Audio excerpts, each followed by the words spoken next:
Hello everybody, I hope you are doing well. Today we'll talk about how to fix or how to solve the problem of you don't have permission to access on the application of Strava. You will click on, you will go here to settings as you see, and you will click. Then in this page you will click on apps, default apps, app settings. In this list you will go to Strava app and you will enter. Here in this page you will click on first stop and you will click OK. Then you will enter to the window of storage.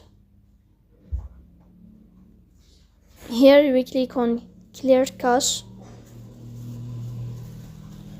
In the end you will turn off your phone and you will restart your phone again to fix that problem. So please don't forget to support us by like and subscribe.